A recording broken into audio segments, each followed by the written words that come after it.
Hello, Kader. Morning, Kader. Morning, everyone. Hi, Nikki. Hi, Kader. Hey, Shaktivel, how are you? Yeah, I'm doing good, Kader. Awesome. Hello, Kader. Yes. Audible? Yes. Yes. Hello, Thank you. Kader. Hello, Parthiban. Hi, Yogesh. Good. Let's see.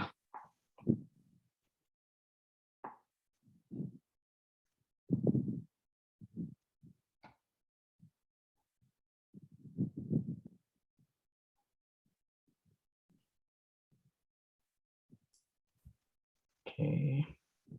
Hey, Carter. Sorry took me a while to get my audio set up, but I'm all set up, I believe. Yeah, it's last minute. These things happens for sure. Just checking something here to make sure. Good.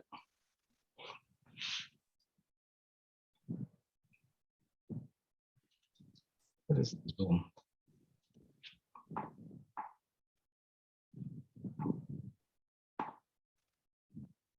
Okay.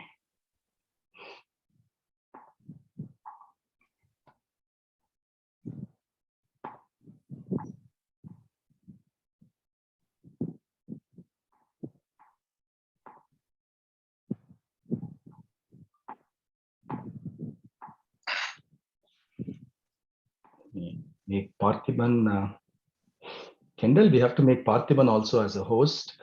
Mark, from your end, who is presenting, sharing the screen and presenting, you or Govind?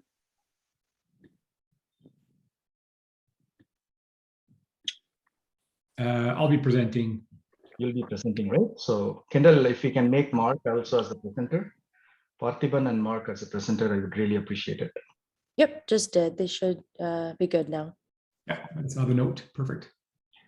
Yeah, let's give it a minute more. We normally cross 40 plus before we start. I think we are around 38, if I'm not wrong now. Just checking.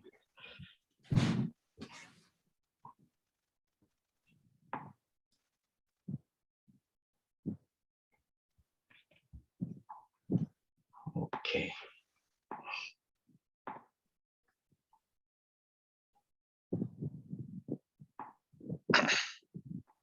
The slide is moving.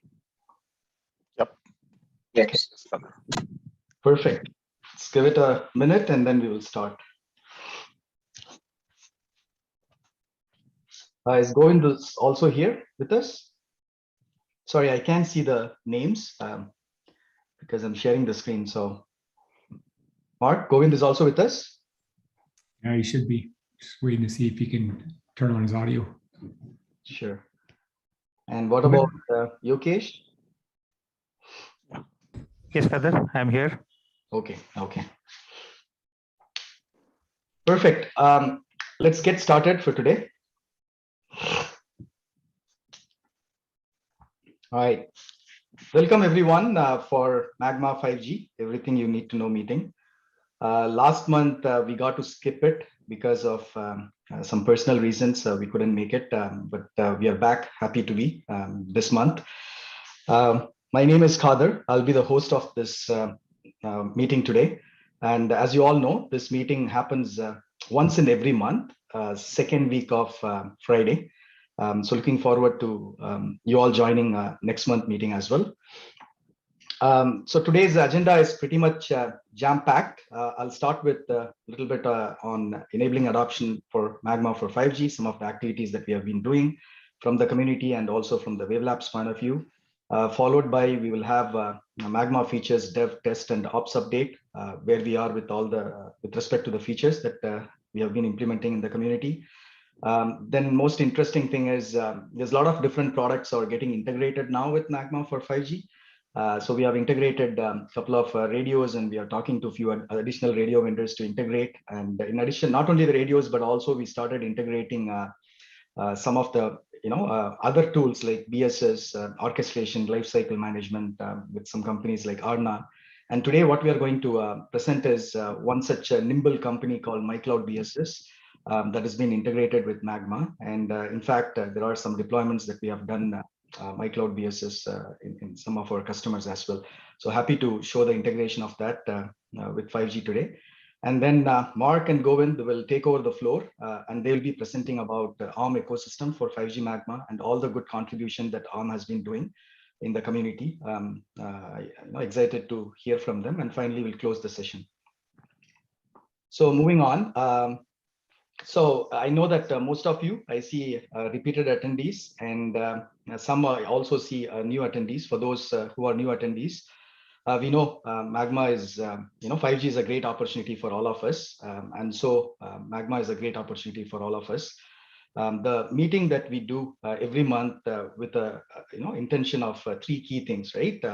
The first thing is we wanted to really update all the development activities that's happening in and around Magma. And the second one, we update what kind of a collaboration that we have outside of Magma community, such as Linux Foundation Networking, Blueprint and other open source communities. And the third key objective is to show the demos, integrations, and support whatever that's been ongoing right now with respect to 5G activities in Magma. So end of the day, why we do this, we wanted to, together as a team, enable the engagement, collaboration, and adoption of Magma for 5G. That's the end goal. So now, like I mentioned, Magma is a great opportunity for all of us, right? 5G is a great opportunity for all of us. Considering Magma today supports broadband, there's a number of industries that we can address in Industry 4.0 ecosystem when it comes to the private wireless, in addition to the fixed wireless access use cases. But what is important to understand here is that most of the, it's not about just having a product, right? It's about having services and solutions, end-to-end solutions around it. So what's important for the community, to do together is that we as a community have to build the expertise, not only within Magma ecosystem, but also that surrounds the Magma that makes up the end-to-end network. So in nutshell, at least Wave Labs, we call it as a 2I strategy. And the first I, we call it as an expertise. We try to build expertise within Wave Labs and also help building the expertise of Magma outside of Wave Labs through a lot of activities that we do. One such activity that we have been doing is called as Decoding 5G, where we are skilling up and innovation up not only the Magma, but also the complete end-to-end 5G ecosystem and hands-on Magma exercises and so on. 5 sessions has been completed. It happens bi-weekly. There's a post in the Slack, and I'll also make a fresh post later this week or tomorrow, next week. You guys can join that session if you wanted to learn more about 5G as a whole and Magma hands-on. And we also contribute in a number of other areas to build test plans. So end of the day, building an expertise within and around the community is very critical for the adoption of Magma. And the first I strategy, we call it as an expertise. And the second I strategy, we call it as an ecosystem. It's not only good enough to just know Magma, but also see how Magma can fit into the end-to-end ecosystem like LF and Blueprint. So we have been contributing a number of activities in LF and Blueprint, not only with Magma, and integrating Magma with all the different components around it. And we also have proposed to set up an innovation and research lab within Wave Labs. Some of the work is already ongoing with some of the both the closed source and the open source partners to build this ecosystem. So again, bottom line, if you wanted to really enable the adoption of Magma, building an expertise and ecosystem is key. And that's what we strive to do day in and day out from the community as well as from the Wave Labs point of view. Last but not least, if you need any support with respect to Magma for 5G, please do feel free to reach out to us in the Slack channel, Wave Labs 5G support. We'll be happy to respond and get you onboarded. Just to make the life easy, we also have an orchestrator deployed in the Amazon for free for the community members. So you don't have to struggle there. Just install just a gateway and connect to our orchestrator and do some testing right away. So looking forward to help you guys to start adopting Magma for 5G. So that brings to my quick 5 minutes presentation in today's agenda. Now I would like to hand over it to Yokesh and Parthiban to give us a good, quick update on what's happening on the development, test, and ops front. We released 5G 1.7, alpha a month ago. Now we are working on releasing release 1.8 GA. It's coming up in a month or so. So I'm excited to hear from Yokesh and Parthiban where we are and what kind of features that we are planning to implement and so on. So with that, I'd like to hand the floor to Yokesh. Yokesh? Yes, Kader. Thank you very much, Kader. So hi everyone. So I think in the month of March we released our Magma 5G feature set. It contains all the basic procedures like registration, authentication, session establishment, paging, service request. So with 1.7 in place, we can enable the 5G on the and connect to the GNB and provide the services. It's alpha because it is the first time it is there in Magma. But with our validation ongoing, we are making it more stable. And the next target is to have it as 1.8 as a GA release.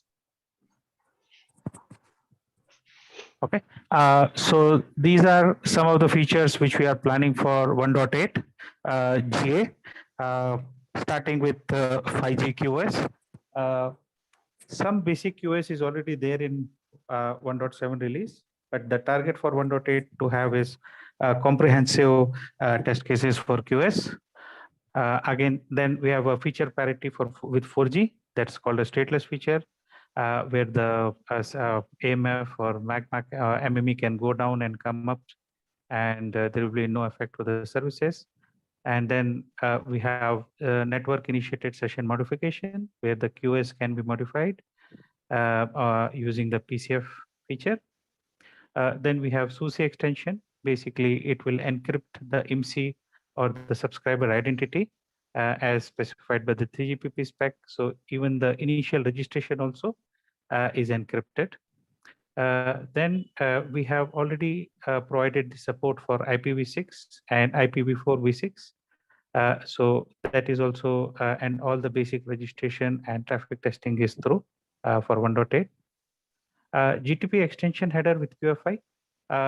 So this feature we have introduced in, or rather we have modified the Open vSwitch, and we have provided the QFI support in Open vSwitch, and that being a kernel component. Now we will be filtering the traffic based on QFI and will marking the packets which are ongoing using the QFI.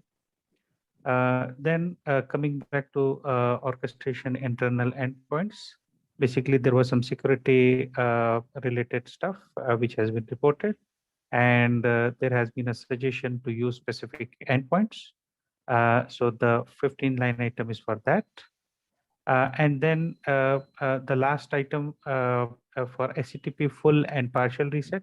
So basically, this is to take care of all the shaky scenarios where your GNB is restarting or some cleanup is required. All the disruptive kind of handling is there as part of SCTP reset. Yeah. In this, we are going to specifically cover about SUSE extension and IPv4 v6 support. The one which is there highlighted in blue, we have already covered in our previous sessions. The ones 14, 15, 16, maybe we'll cover in the upcoming sessions.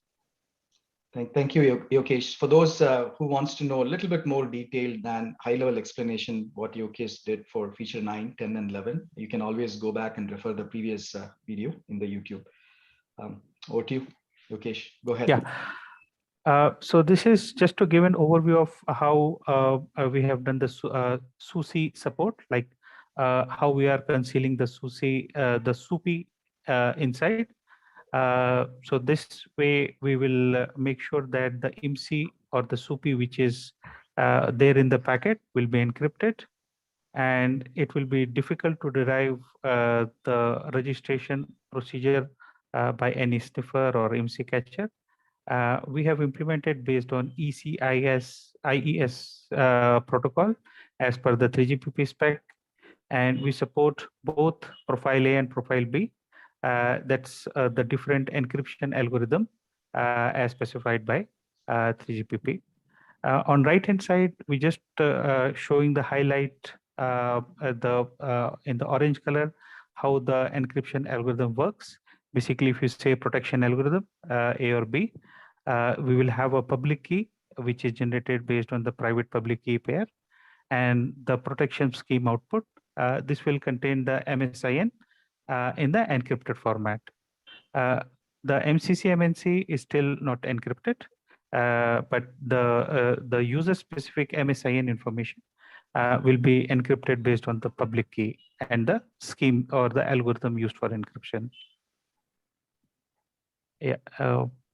So this is little hazy, but just wanted to show that this is how on the top we show how these profiles are getting configured.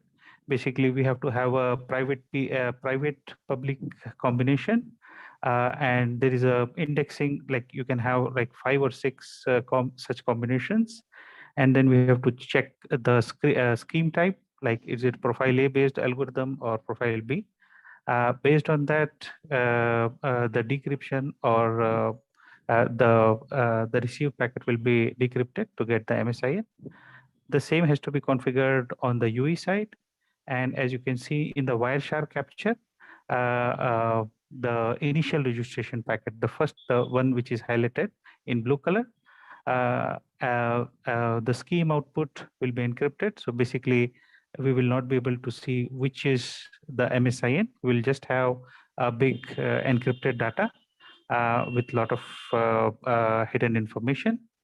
And once this is received, we will decrypt it, and the rest of the session will go through. So this shows that we received such a packet, and then we are able to establish the session, including the PDU session establishment. Yeah, this is for the IPv4 v6 dual support. Basically, we are just capturing the control plane part of it. The data plane will be the usual IPv6 traffic on the GTP. Here, the v4 v6 combination is meant only for UE. GNB is not part of it. GNB is still on v4. So what we'll do is, if UE is requesting us for a v6 or a v4 v6 session, we are going to honor it. The relevant IP addresses will be assigned to the UE.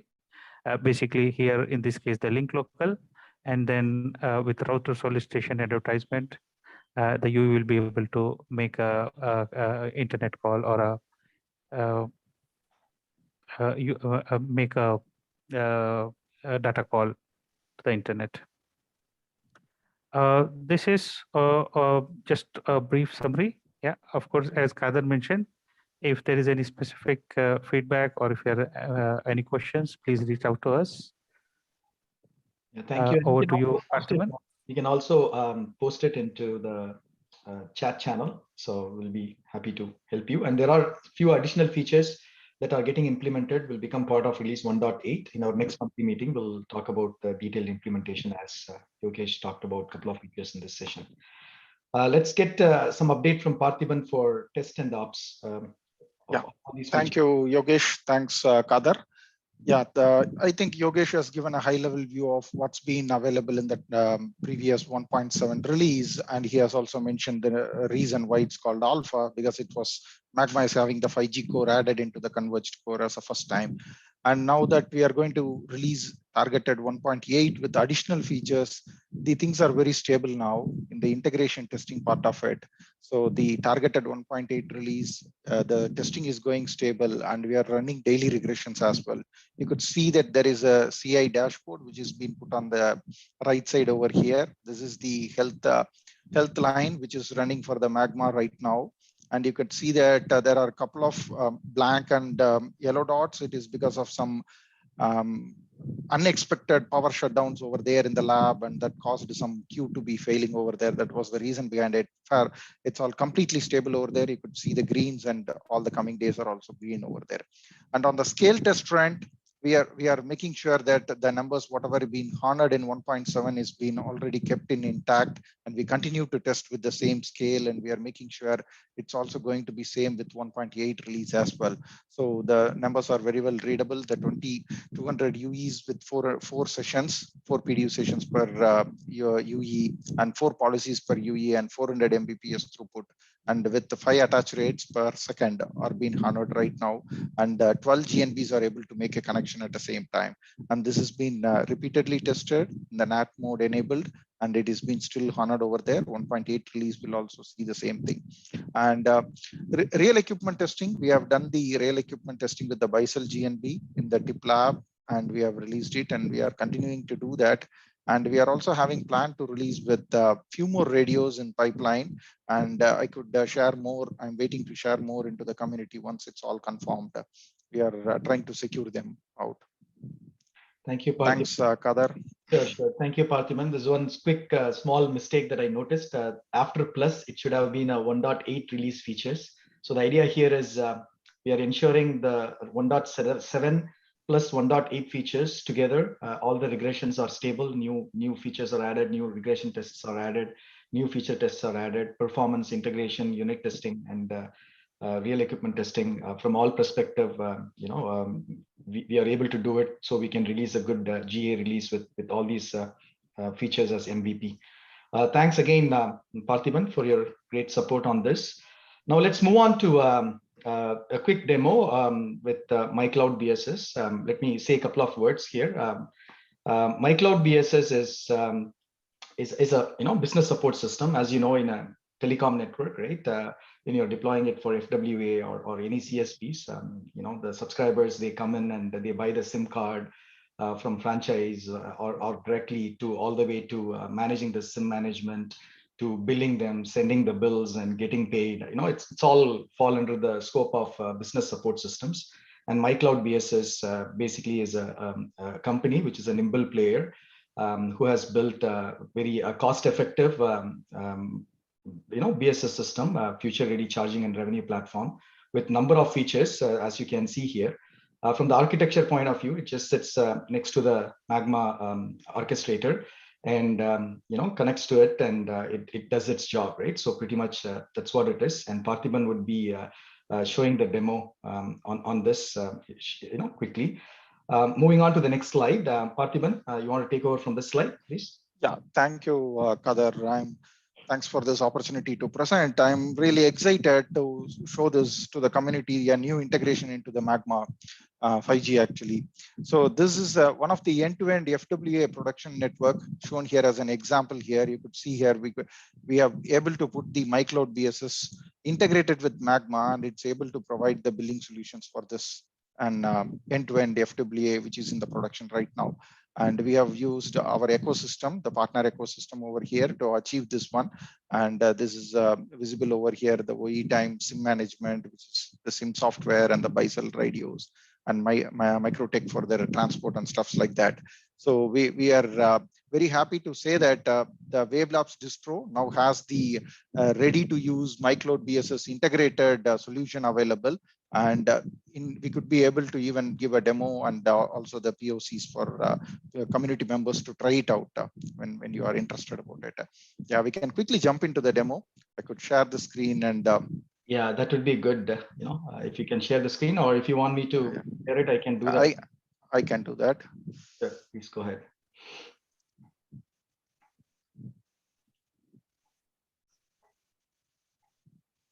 Okay, hope my screen is visible.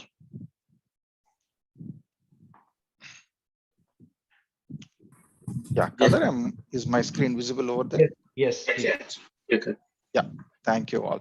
Yeah, we have done a simple screen recording over here just to avoid the network glitches, whatever we are facing over here, right? So that's the reason of having a recorded demo over here. So I'm just playing it around. So what we have done is you could see here, we are just starting with our Magma orchestrator page, where we would be able to show you here that the list of MCs, list of subscribers, which are added into the Magma orchestrator already. From there, I'm just jumping into the MyCloudBSS administration page, where I go inside this admin page. The MyCloudBSS has an administration page, which has a lot of features as was discussed in the slide. One of them is the SIM management, where we could go ahead and add a new SIM card. And you can see here, this is the list of SIMs available here.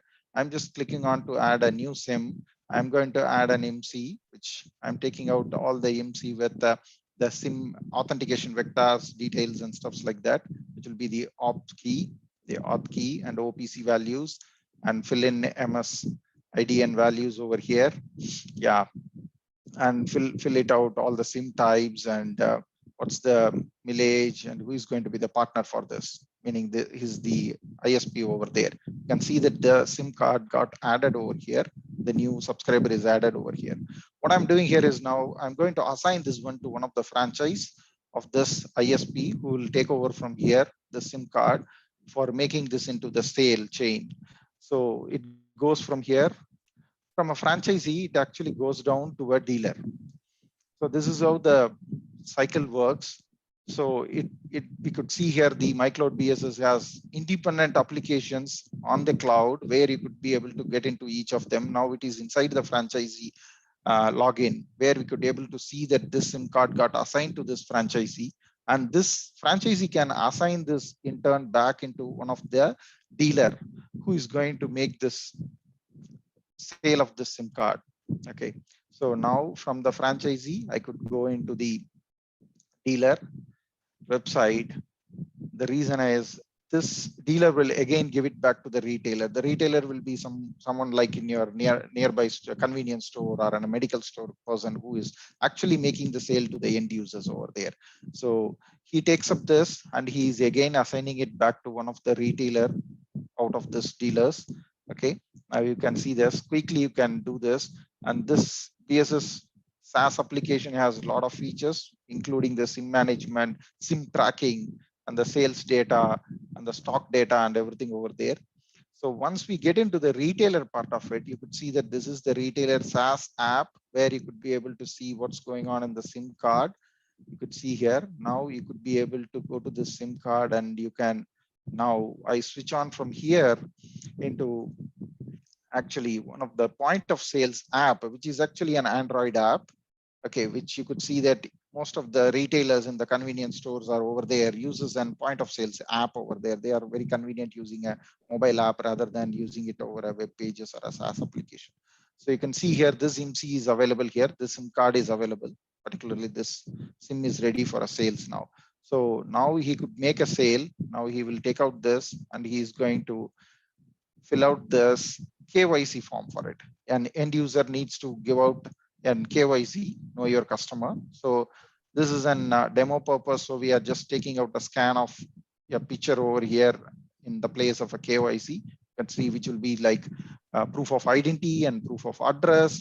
Each of these items are scanned and video pictures are taken out and it gets digitally added into the retailer app, which will verify that this is a valid end user who is going to purchase the SIM card over here. So you could fill all, once you get all this proof of address and proof of identity, yeah, those have been getting captured now. See it on the screen. Yes. Yeah, then there is a application form which has to be filled in out, which will give details about the end user, all the address details and the KYC details and the all of those alternate mobile numbers. All of these details are getting filled out over there into this form, which the retailer uses it to get the end user. Yeah. And once you fill in this details over here, yeah, you could be able to choose it's a postpaid or prepaid, and you can choose the data plan as well. Now we are choosing an 1 GB data plan over here for this particular subscriber. He is making a cash payment over here. Then that cash payment is being taken out and you are able to assign this SIM card actually to one of the end user. Yeah, there was a simple mistake, added an alphabet into the mobile number, alternate mobile number. That's why it's not allowing to order that SIM. Now it's been successfully done. You could see that. Yeah. Now, once this is done, now we could even MyCloudBSS provides an end user application as well, the SaaS app as well.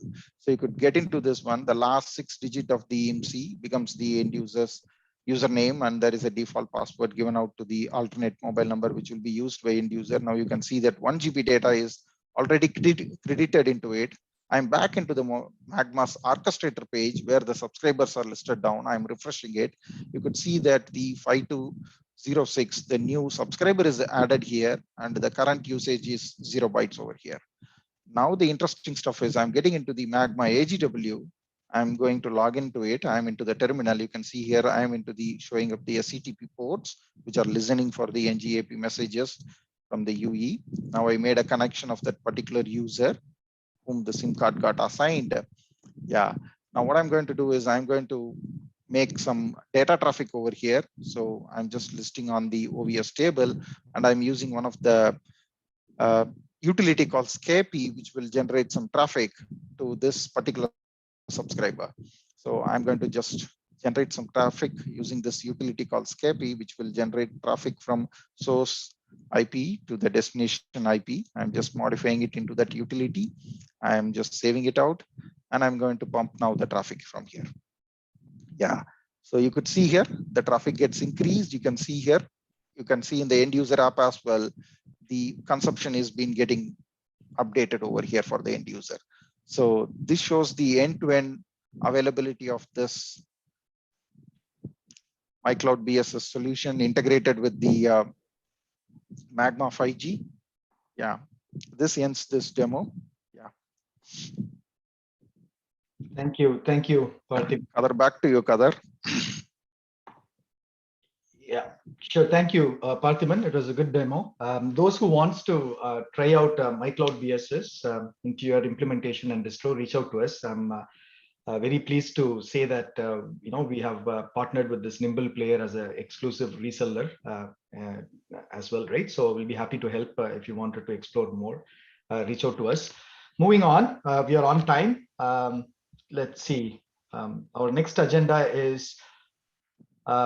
I would like to, I'm pleased and honored and like to invite Mark on the floor to present about ARM ecosystem for 5G Magma and all the good work that they have been doing from multiple directions, right? So Mark, floor is all yours. Good luck. Thank you, Carter. And I'll be just sharing my screen here. Let me know when everything comes up. Should be able to see it now. Yep, we can see. Perfect. Perfect. All right. So first of all, thanks, Carter, for giving us an opportunity to talk about the advancements of ARM in the ecosystem in 5G infrastructure. So my name is Mark Meunier, and I lead software ecosystem development for Edge in the infrastructure line of business at ARM. And I'm also a Magma Core Foundation board member. Today, I'll be co-presenting with my colleague Govind. Hi everyone, I'm Govind. I'm an engineer in ARM. I'm a TSC member in Magma Core Foundation. Thanks, Govind. So what we've prepared for today is a broad set of topics that center around the work that ARM and ARM's partners are doing to help the developer community in network infrastructure, which includes 5G.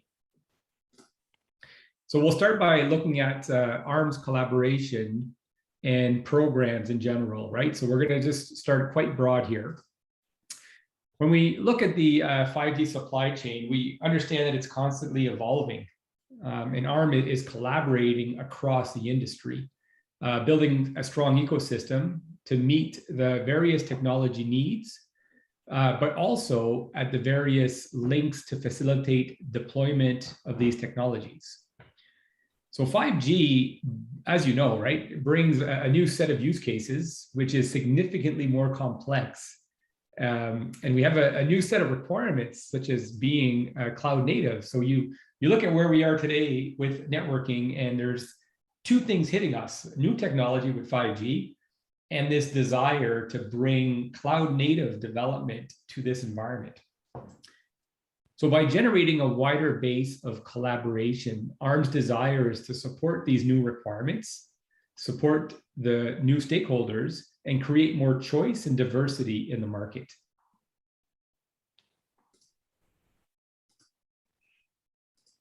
And I will attempt to change slides now. Let's see. There we go.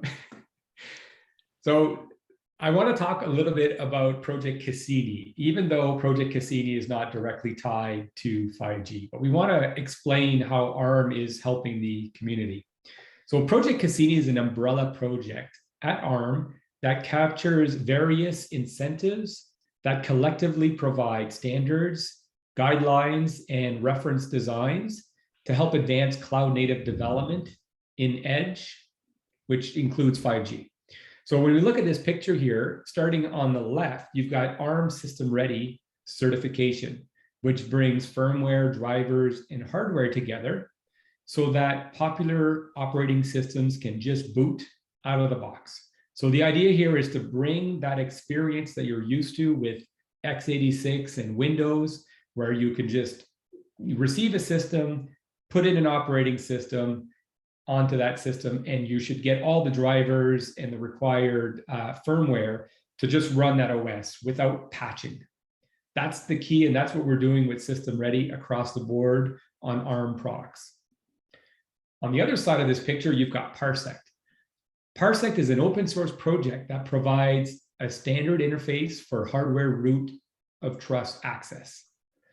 So Parsec takes care of the intricacies presented by the various roots of trust and exposes a standard interface that is available in various coding languages. So you can envision building blocks where the back end of Parsec provides that specific connection to the root of trust.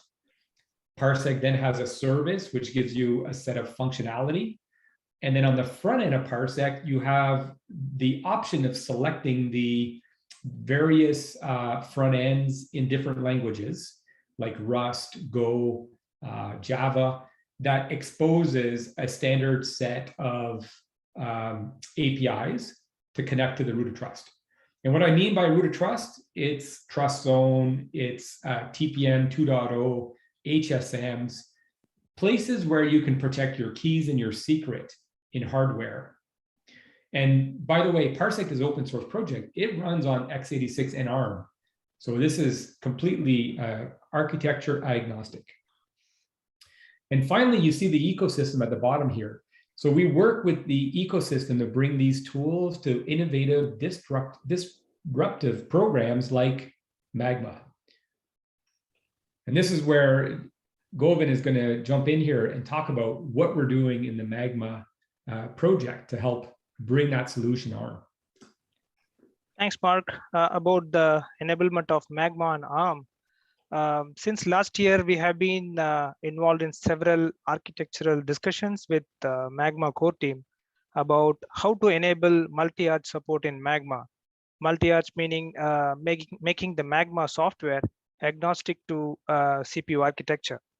The test cases and the Magma CI are based on Vagrant and VirtualBox, and it doesn't work on ARM. We contemplated several options, and after several discussions, we concluded to take the path of containerization to enable multi-arch support. Once containerization is enabled, it is easy to deploy the AGW Docker image on any CPU-based system.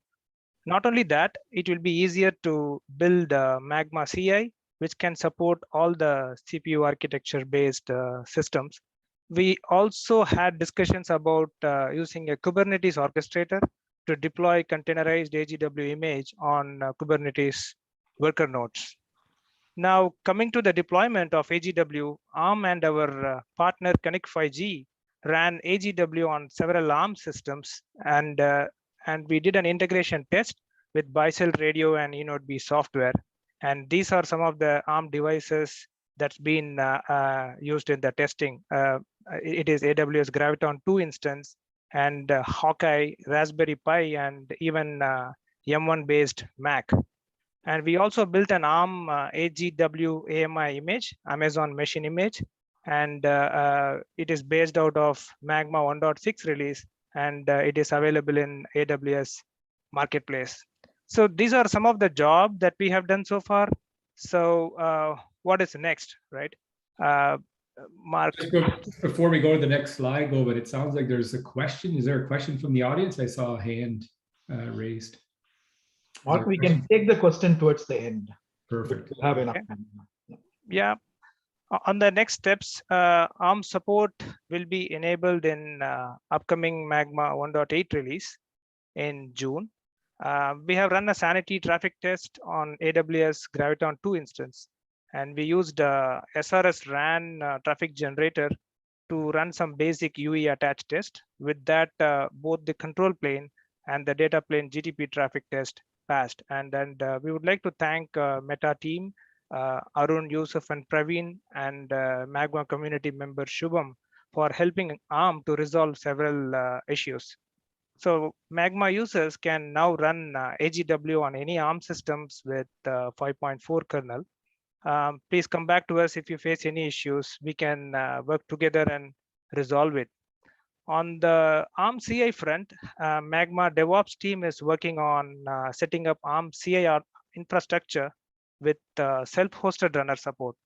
Once self-hosted runner support is supported, ARM systems can be hooked up in ARM CI and you can validate Magma AGW features in it. So the containerized S1AP test are considered as the golden test in Magma. We'll be working towards enabling those tests on ARM after 1.8 release. Next slide, Mark. Thanks, Govind.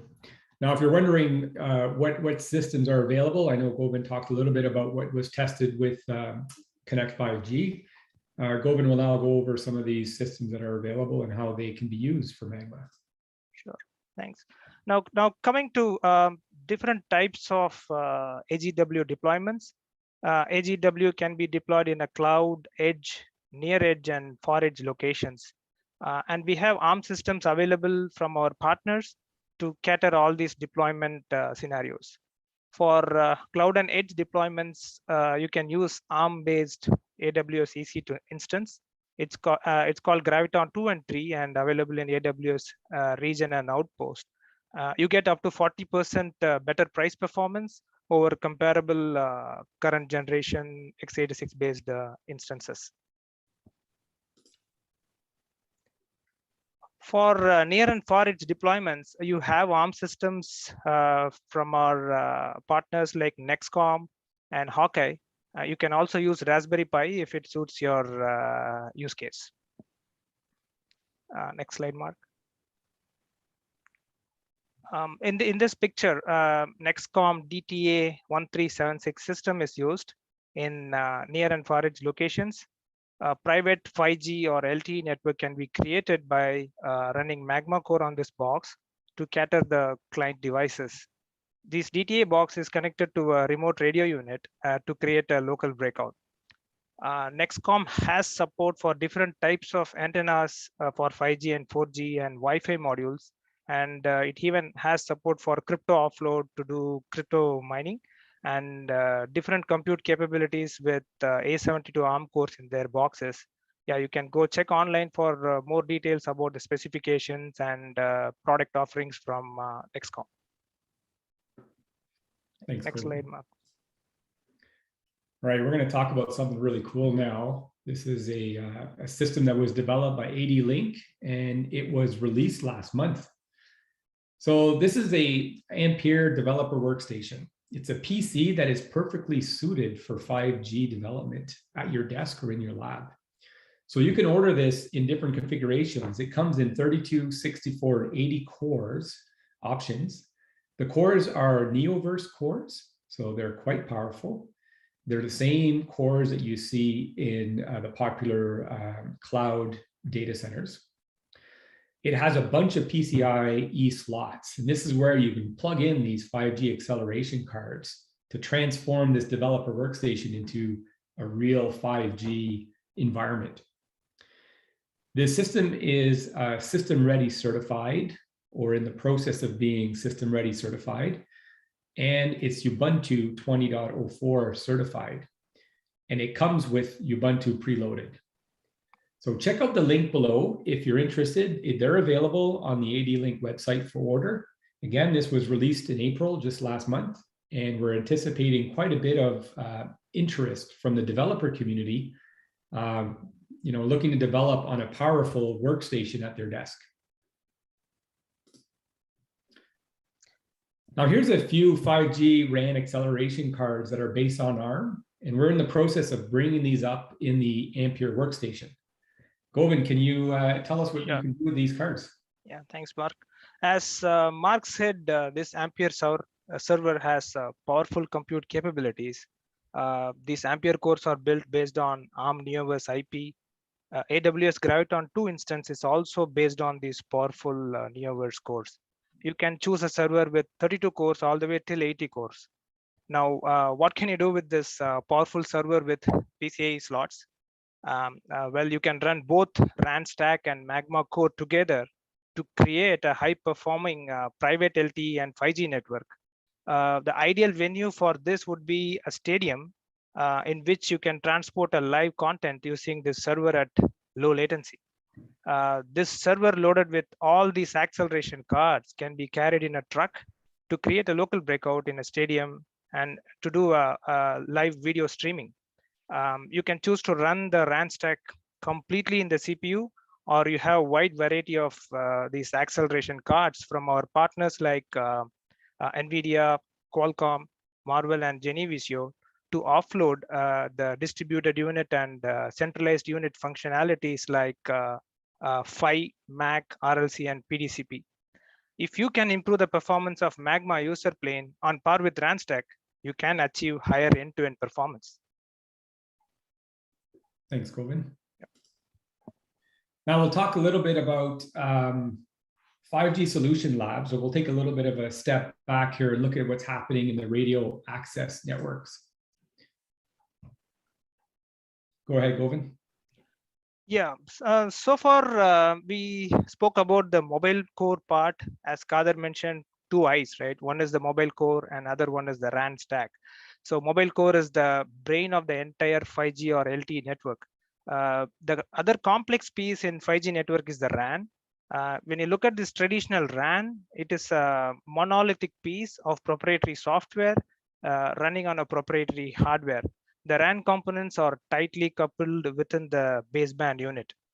And thanks to Open RAN Alliance for forming different working groups to disintegrate this monolithic piece of RAN into RU, DU, and CU. ORAN Alliance created open interface specifications for these components to interwork. Now you can either run proprietary software on proprietary hardware and still comply with open interface specifications, or you can run this DU and CU portion of the software in a COT server in a virtualized or containerized environment. A lot of innovation is happening in this space and many new players are emerging.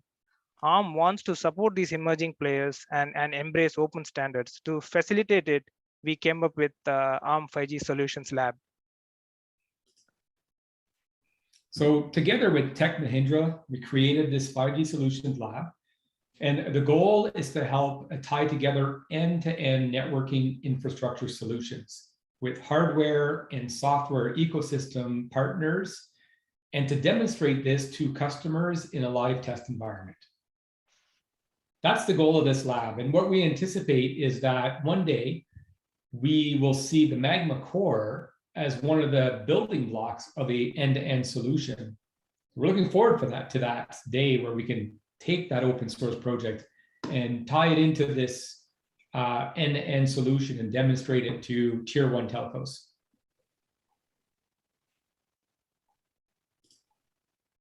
All right, let's recap and look at how we can work together to continue to advance these developments. Yeah, you can start using Magma on ARM. Mag is enabled on ARM. And you help us build the ARM CI. You can use the self-hosted ARM-based runners and run traffic tests to validate AGW on different ARM systems. And you can add new CI workflows to run containerized S1AP test, or you can integrate Magma with OpenAir interface and SRS RAN and do integration test and make it part of ARM CI. And we can also enable other Magma components like orchestrator and federation gateway and make it part of ARM CI. Yeah, please come and explore different ARM partner systems that we showcased here. There could be even more. You can reach out to Mark. He can share more information. In the ARM system, you can help us to create and bring the AGW orchestrator and CloudStrapper AMIs to AWS Marketplace for ARM, and use our partner solutions from Hawkeye and Nexcom for your near and far edge kind of deployments. and use the powerful developer workstation. You can integrate Magma core with any ORAN software stack, with or without those PCIe acceleration cards, and come up with high performance and more innovative solutions. And as Mark said, you can reach out to us if you have come up with a good solution, and we can help you to use our 5G solutions lab. You can join us on the Magma Slack. It is #project-arm-support. And please join the weekly Magma ARM meeting as well, where we regularly share the ARM related updates. Thank you. Thank you, Govind, Mark. Thank you. Awesome presentation. Couldn't wait to get hold of ARM hardwares and put softwares and make it work. Thank you so much for great input and great presentation. There are some follow-on questions. Let me quickly start with the question here. Govind, you mentioned about Nexcom. So the question is the Nexcom, the box that you showed in your presentation, does it have already the RAN stack available? They are available for production or just in the RAN? So on the production front, Mark can answer. So they supply only the hardware. They don't provide the RAN stack. So you have to come up with your own RAN stack and run on it. So I think their product offerings are already available. I can see that online. So Mark, can you? That's right. That's yeah, right. the products are available. So Nexcom is an OEM or ODM, sorry, ODM. So they don't provide more than just the base software. If we want to create a solution with the RAN, we'd have to bring that ecosystem together in that box. And I'd be interested in exploring that. So it'd be something that we would love to partner on and work towards achieving. Yeah, we are currently using this. I don't know whether you can see. This is the Hawkeye system. It has ARM cores in it, and we connect this to the bicell radio and do the LTE test. Okay, nice. So it looks like you have a complete lab around you, Govind, there. Yeah, I'm sitting in ARM office. So we have a big lab here with all these devices. Yeah. Nice. Talking about lab, the interesting thing is, you talked about your solution labs, and even at Wave Labs, we are putting up some labs working together with Elephant. So these kind of initiatives will really help to have multiple people to, have a hands-on experience and enable the adoption of Magma in a bigger scale. Thanks a lot for that. The other question was, regarding this acceleration card that you kind of presented, has the Magma software been modified to sit in those accelerator cards to get the full benefit of accelerator cards, or is it, So Kader, there are many developments that has to happen in Magma. So I'm talking in a very in future, Magma's future. I hope several 5G standalone features and non-standalone features will be added. Currently, it's all running in OVS kernel, right? If Magma community developers can, I'm just bringing out a possibility because you raised that question. You can move the OVS kernel to user space, and in that OVS user space and coupled with the DPDK, you have several options with SmartNICs from our partners like NVIDIA, Mellanox, and Broadcom Stingray. You can totally offload your GPU data plane traffic into those SmartNICs, and you can choose the ORAN stack of your choice. I don't know what is available in the open source, but there are a lot of private players, and anybody want to integrate the high performing Magma core with those RAN stack. Yeah, you can definitely use those RAN stack and try to offload a mix of capabilities. Like you can choose to offload just the PDCP portion or the MAC and 5 portion. So you can see some inline accelerator card. It does the complete layer 1 5 processing. It has the complex algorithms running in that, like the LDPC and polar encoding kind of algorithms. Those can be offloaded to that card. You can check the specification online. I may not be very accurate about the algorithms it supports. So a lot of tuning have to be done, and Magma community and Open RAN community, they can work together and try out these proof of concept, come up with more high performing, low latency solution, which is what the world is expecting. Understood, Govind. Well said, really well said. I'm looking at some of the questions in the chat as well. So thanks to Kendall. she's kind of mentioned for those who attended today or not in the Slack channel, please, it's easy to remember, slack.magmacore, magmacore.org. If you just type in that, it will allow you to help you to join the Slack channel and work together with the ARM, Wave Labs, and many other companies contributing in the community. And I also see some comments with respect to misspelling in the slide. Those are really good comments. That basically tells us you guys were really focusing on what we were saying. What is it? Misspelling in slides. Is it? Maybe it's on WaveLab slides or Okay. Magma slides or some other.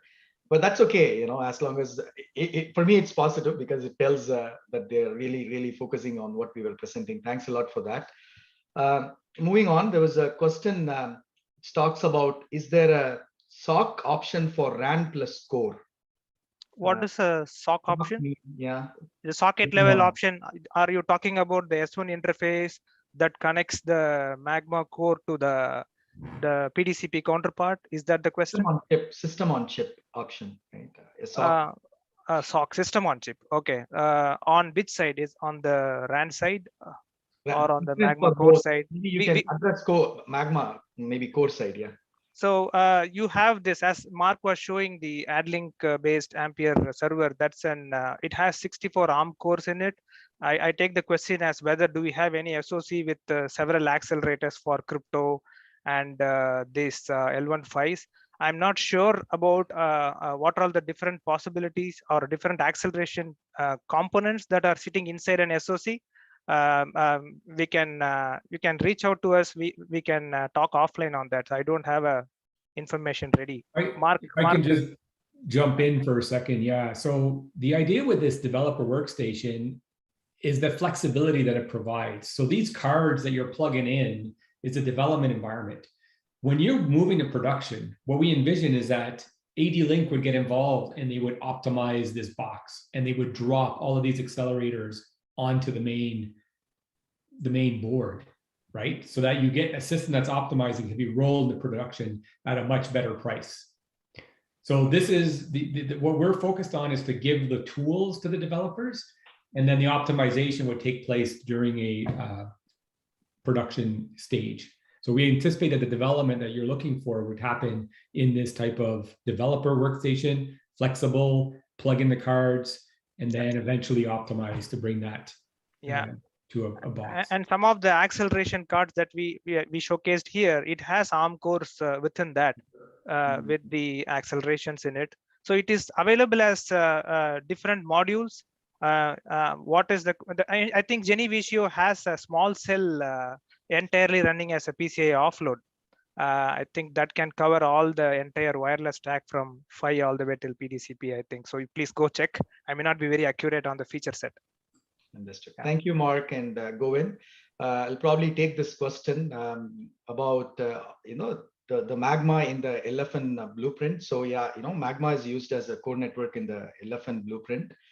There are a number of open source and also the closed source vendors, and a vendor who adopted an open source and then delivering it as a commercial distro products. Or it's a combination of all these different things that makes up this end-to-end LFN blueprint. So in the lab right now, what we are trying to come up with is an architecture that can bring in some of the open source and closed source. Just to give you an example, radio from GenXCom Inc., Magma distro, then from orchestrator, lifecycle management, from Arna, and simulators from Rebecca, UPF from Cologne, and connectivity between multiple lab locations, transport SDN from Ternium. So I'm just giving some of these examples, or basically come together to make up this blueprint where Magma is part of it. It's very important, like I mentioned, not only having an expertise is good enough to enable the adoption of Magma, but we have to create an ecosystem around Magma. That is the key to the success of adoption of Magma for 5G or even for 4G, right? There's a couple of questions on the MyCloudBSS. So I'm not sure if Bhavin is in the call or Parthiban, are you in the call? So the question is, the demo that was showed is more or less, onboarding the subscribers and, assigning them to the package and running it and showing it how it is getting detected in Magma and getting reflected in BSS and so on. But it was not showing, the demo was not showing anything on the subscriber-based modules. So do you have a subscriber-based module supported where subscribers can log into the app or backend to, top up, top down and things like that? That's the question.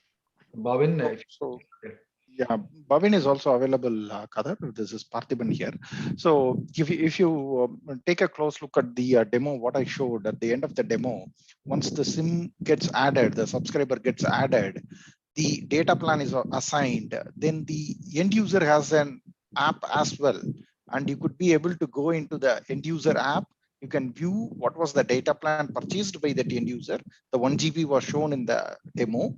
So end user will get notifications about the consumption of the data as well. That's where at the end of the demo, you could see that it was reduced from 1 GB into 0.9 and 0.8 GB of the data consumption when the traffic was flowing into the user. So there are available web app, SaaS-based app, as well as mobile app on Android and iOS as well, available for end user to upgrade the data plan, downgrade the data plan, raise a query into the service provider, do a lot more stuffs than what required. It's all available. Got it. Perfect. Nice answers. And there was another question: do we have a real production deployment? Yes, I can answer that because we are an exclusive reseller of that. So it's been deployed in 2 FWA vendors, and there's a couple of vendors using that to create a end-to-end network as a service offering for FWA and private wireless. So yes, it has been production deployed. Even though it's a nimble product, it has lots of features that could be very useful for end-to-end integration, very cost effective. So almost we are close to the end of the session, 1 minute over time. If there is any last question, I don't see anything in the chat. So with that, what I would like to do is I would like to thank Mark and Govind for their wonderful presentation. I sincerely encourage every one of you to get into their Slack channel, in ARM Slack channel in Magma Slack, and learn more, and also their meetings that they have. Please join and learn more. There's a lot of possibilities to make Magma work in a more accelerated way. And also I would like to thank MyCloudBSS, Bhavan, Parthiban for all the efforts put in to integrate with Magma, in addition to all the other cores that they have already integrated. Thanks again for showing that presentation, taking time to prepare demo and share it. Thanks again to some of the TSC members, community members, and everyone for joining and continuing to contribute towards the success of adoption of Magma. So with that, I'd like to wish you all a wonderful rest of the day and happy weekend. See you guys in next monthly Magma meeting in 4 weeks from now. Mark, any final words? Please go ahead before we close it. Just thank you very much for giving us the opportunity to speak today. And we hope to see you all in the community chats. Yes, please. Yeah, please join the meeting as well every week. Sure. We need more hands. Sure. Yeah, you can count on me. At least I'll send some of our guys to your meeting for sure. Yeah. Thank you very much, guys. Have a wonderful day. Bye-bye. Bye. Thank you all. Thank you all.